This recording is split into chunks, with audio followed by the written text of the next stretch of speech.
Oke, assalamualaikum warahmatullahi wabarakatuh. Kembali lagi bersama kami di Info K3 RSID. Pada kesempatan kali ini kita akan mulai sharing terkait dengan formulir yang akan dipakai ketika akreditasi. Gitu. Sengaja kita share pada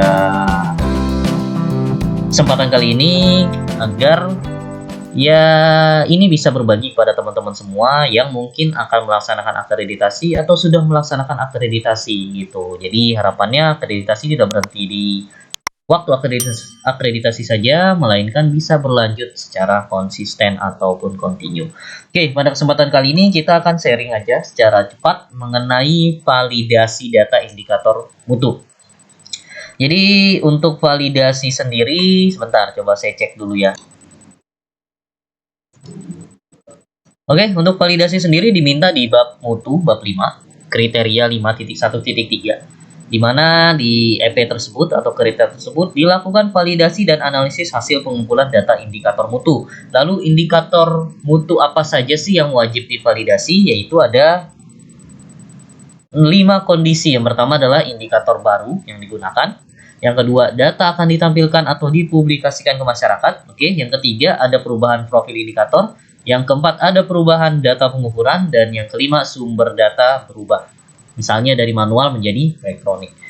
Oke, nah dari kelima poin ini, jika terjadi, itu wajib dilakukan validasi data.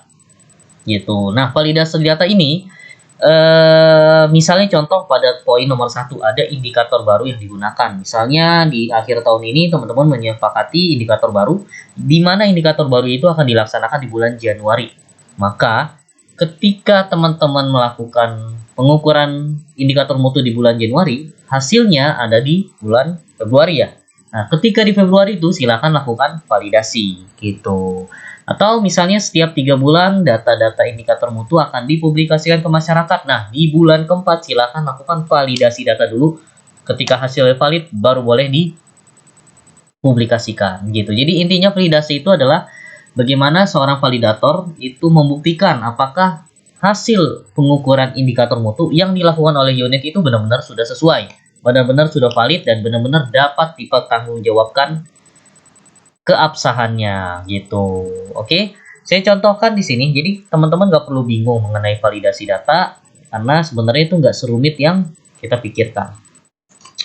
Jadi coba saya contohkan di sini ada satu indikator mutu, judulnya adalah kelengkapan inform consent pada pasien yang mendapatkan pelayanan tindakan invasif. Ini adalah indikator mutunya poli umum ya. Oke. Nah, di indikator mutu ini adalah indikator mutu yang terbilang baru. Kita anggap indikator mutu ini adalah indikator mutu baru. Dan indikator mutu ini akan dipublikasikan ke masyarakat gitu. Makanya karena sudah memenuhi syarat validasi, maka indikator mutu ini wajib divalidasi gitu. Nah, untuk validasi sendiri dilakukan oleh siapa? Tentu saja oleh tim mutu gitu. Silakan ditunjuk saja siapa validatornya gitu, validatornya. Oke. Jadi di sini adalah judul indikator mutu adalah kelengkapan inform consent pada pasien yang mendapat pelayanan tindakan invasif. Oke, karena tindakan invasif otomatis dalam 1 bulan itu tidak terlalu banyak ya. Oke, yang kedua numeratornya apa? Jumlah pasien pelayanan tindakan invasif yang inform consentnya terisi lengkap. Denumnya apa? Jumlah pasien yang mendapat tindakan invasif. Oke, otomatis saat pengukuran indikator mutu ini, unit poli umum akan mengumpulkan data.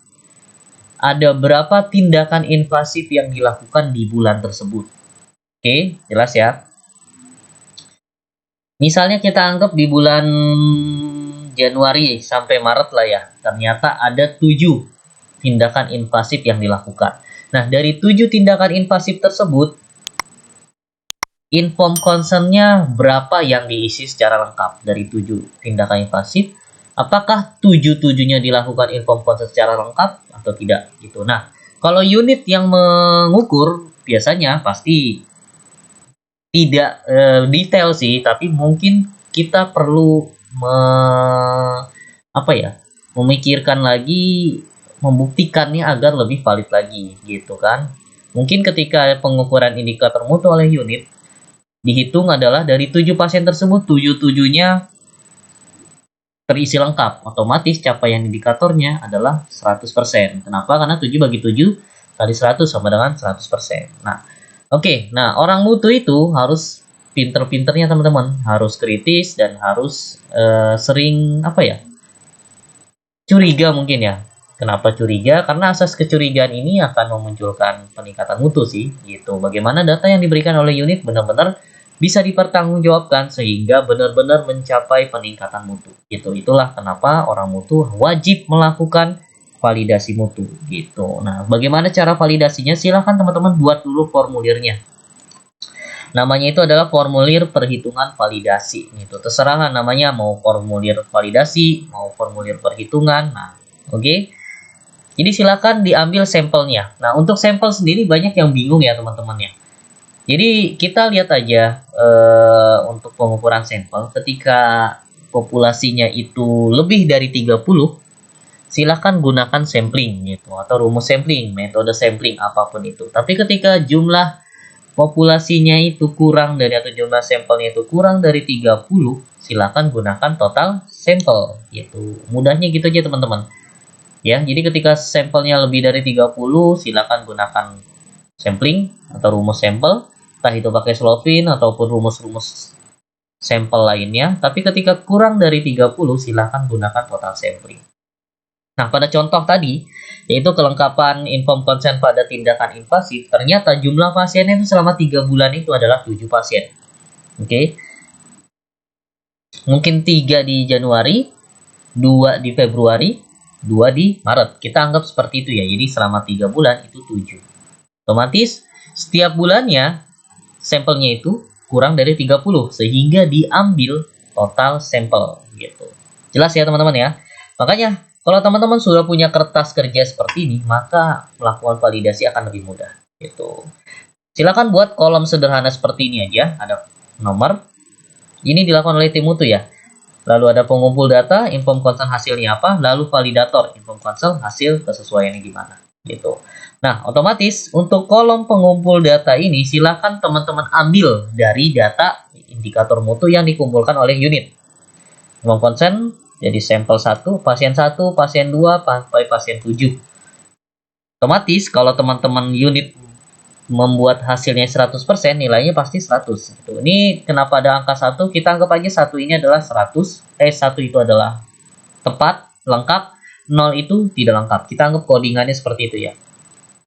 Ini untuk yang kolom pengumpul data ini, itu silakan ambil dari data indikator mutu yang dikumpulkan oleh unit. Oke.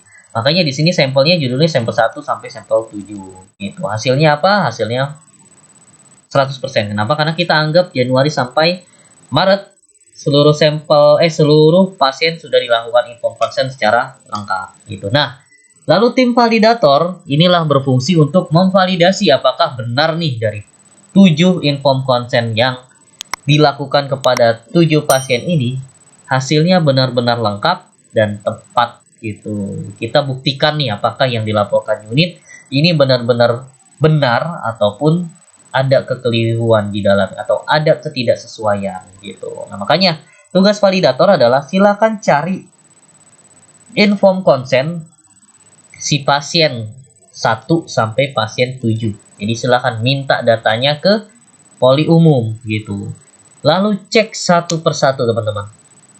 Ya dong, namanya kita validasi, kita cek benar nggak sih si sampel 1 atau pasien 1 hasil inform consentnya benar atau enggak. Ternyata setelah dicek hasilnya adalah ternyata sesuai, otomatis nilainya 1. Lalu silahkan tambah kolom kesesuaiannya gimana, tulis sesuai. Oke, kenapa ada kolom yang ketiga kesesuaian? Ini adalah membandingkan teman-teman antara yang dikumpulkan pengumpul data dengan yang divalidasi. Ketika di sini hasilnya 1, tapi ketika divalidasi hasilnya 0, maka di sini tidak sesuai, PS. Oke. Ya dong. Tapi ketika di sini hasilnya sesuai di pengumpul data, lalu di validator hasilnya sesuai juga, maka kesesuaiannya kita isi S. Gitu. Silakan lakukan validasi pada inform consent ke 7 pasien, mulai dari sampel 1 sampai sampel 7. Lalu hasilnya seperti apa?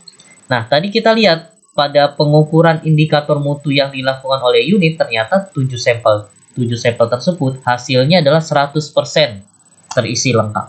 Ternyata setelah divalidasi oleh kita, tim mutu, benar dilakukan teman-teman. Sesuai semua. Benar ternyata dari inform consent 1 sampai inform consent 7, seluruhnya terisi lengkap. Gitu. Otomatis hasil validasinya 100. Gitu. Kesesuaiannya 100%.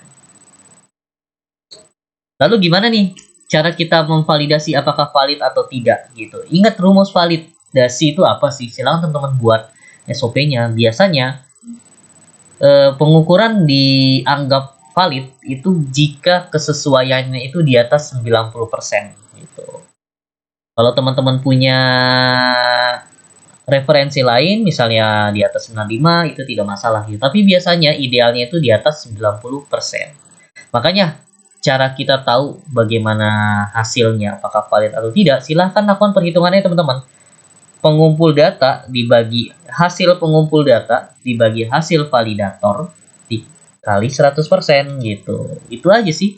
Ini dibagi ini kali 100%. Hasilnya kalau hasilnya 100% otomatis di atas 90% teman-teman. Berarti kan sama dengan di atas 90%. Makanya sama dengan valid gitu.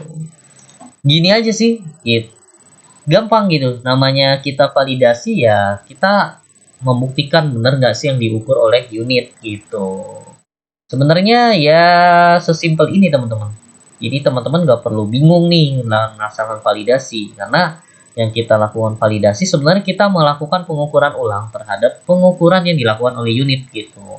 Benar nggak sih yang diukur unit? Valid nggak sih hasilnya? Sesuai nggak sih dengan profil indikatornya? Ketika memang semuanya sudah sesuai, maka hasilnya adalah valid gitu. Lalu bagaimana teman-teman? Kita anggap ternyata hasil validasi kita ada satu yang tidak sesuai. Contoh sampel nomor 3 tidak sesuai ya.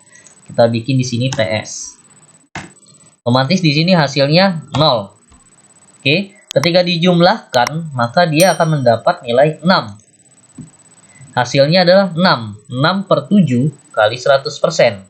Ya dong. Karena kan kita mengukur 6 bagi 7 kali 100%. Oh, ternyata hasilnya adalah 85%. Oke, 85%. Sesuaiannya pun sama juga, 85%.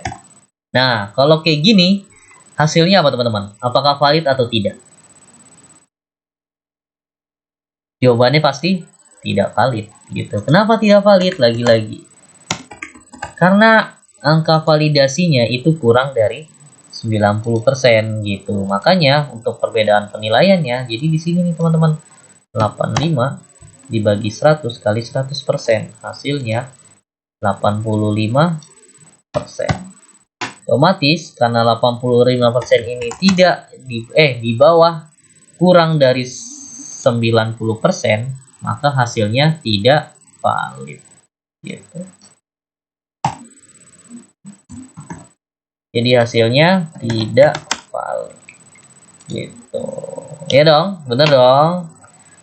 Gitu. Nah, silakan lakukan teman-teman. Jadi, nah untuk validasi ini tidak dilakukan setiap bulannya. Harusnya gitu. Kenapa? Karena lagi-lagi kita lihat syarat kenapa indikator mutu itu dilakukan validasi. Gitu. Misal ada indikator baru, indikator mutu baru, maka divalidasi ya paling di bulan Februari aja gitu. Kalaupun ada perubahan pengukuran atau perubahan profil indikator di bulan Februari, silahkan lakukan validasi di bulan selanjutnya. Intinya sih disesuaikan dengan indikasi atau indikator bagaimana sebuah indikator mutu itu divalidasi gitu. Nah, agar memudahkan, silahkan teman-teman tim mutu gitu atau PJ indikator mutu buat kertas kerjanya gitu. Nanti setelah dari sini kita anggap ya tidak valid ya, biar gampang. Silakan teman-teman buat laporannya gitu, laporan validasi. Nah, laporan validasi ini bagusnya sih dibuat langsung keseluruhan, tidak satu-satu seperti ini teman-teman gitu. Isinya apa? Ya isinya kayak gini nih. Jadi kayak profil indikator, cuma ya dimodifikasi dikit. Jadi kolomnya jumlah, denum, enumerator, denum, sumber data, capaian indikator, jumlah total sampel. Tadi kalau nggak salah di Januari 3, di Februari 2, di Maret 2. Alasannya kenapa? Justifikasi perlu divalidasi karena data akan dipublikasikan atau data ini merupakan indikator mutu baru. Oke, silakan. Lalu metode validasinya apa? Yaitu tadi ada 3 metodenya. Yang pertama menggunakan metode total sampling. Kenapa kan total sampling? Karena sampel kurang dari 30. Sehingga dari 7 sampel menjadi 7 sampel yang diambil. Yang kedua, melakukan telah inform consent di data yang disampling tersebut. Telah dokumen berarti kita cek benar-benar telah dokumen inform consent-nya. Dari 7 inform consent mana yang terisi lengkap, kita cek masing-masing. Lalu yang ketiga, analisa kelengkapan misi inform consent di ruang pemeriksaan umum. Oke. Jadi setelah kita cek, lalu kita analisa sesuai atau enggak. Inilah yang dinamakan metode validasi. Biasanya metode validasi ini tidak berubah sih, kayak gini-gini aja. Lalu yang kolom selanjutnya adalah hasil validasi. Hasil validasi ternyata dari perhitungan kita tadi, hasil validasinya adalah 85%. Gitu. Ya, hasil analisisnya ya tinggal tadi udah dibikin ya. Jadi tinggal copy paste aja. 85%. Jadi kesimpulannya apa? Karena ini kurang dari 90%, maka tidak valid gitu. Oke. Lalu bagaimana kalau indikator mutunya tidak valid gitu? Apa tindak lanjutnya? Tindak lanjutnya silakan melakukan pengukuran ulang. Jadi hasil indikator mutu kemarin yang sudah kita terima, kita balikin lagi ke unit terkait agar dilakukan pengukuran ulang dengan hasil yang benar-benar sesuai gitu. Lalu yang kedua, edukasi pada tugas mengenai pengisian kelengkapan inform consent. Gitu aja teman-teman. Gitu. Tuh, gini aja sih sebenarnya. Ini yang dinamakan laporan validasi. Jadi dalam menjawab poin apa nih 5.13 khususnya poin A, itu teman-teman silakan buat 2 dokumen. Pertama, dokumen kertas kerjanya yaitu form perhitungan validasi, di mana dalam form ini seluruh indikator mutu yang masuk kategori validasi silakan dibuat. Buatnya ke samping gini teman-teman. Jadi satu file.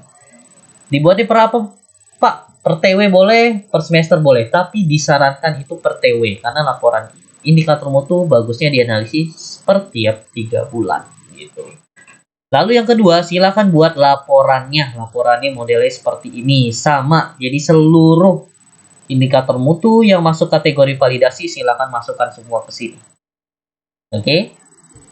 Selesai. Ini bisa menjawab poin 5.13 poin 1 atau poin A gitu. Oke, harusnya sih jelas ya kayaknya ya. Bagaimana kalau pertanyaannya kalau sampelnya itu ternyata ratusan ya, otomatis silakan teman-teman validasinya gunakan sampel gitu.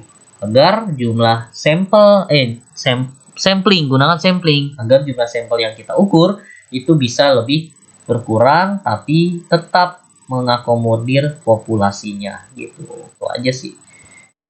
Gimana? Jelas lah ya mengenai validasi ya. Intinya sih teman-teman harus paham indikasi indikator mutu itu dilakukan validasi. Lalu yang kedua, lakukan validasi terhadap indikator mutunya minimal itu per TW lah gitu. Jadi tiap TW itu ada validasinya gitu. Yang ketiga, silakan buat dokumentasinya seperti ini. Gak perlu repot-repot teman, 2 file ini aja udah cukup gitu. Yang penting per TW gitu. TW1 laporannya ada sendiri, jadi laporan validasi indikator TW1, nanti TW2 bikin lagi, TW3 bikin lagi, TW4 bikin lagi gitu. Nah, karena validasi ini hanya indikasi tertentu saja gitu, maka otomatis tiap TW itu laporannya bisa beda-beda teman-teman gitu. Kenapa? Karena boleh jadi di TW2 kita cukup validasi data-data yang ingin dipublikasikan aja. Di TW3 ternyata ada perubahan profil indikator, nah itu kita validasi gitu sesuai dengan kondisinya aja gitu. Oke, lumayan panjang ya, padahal saya kira ini sebentar aja, tapi semoga mencerahkan. Terima kasih atas kesempatannya. Selamat malam. Assalamualaikum warahmatullahi wabarakatuh.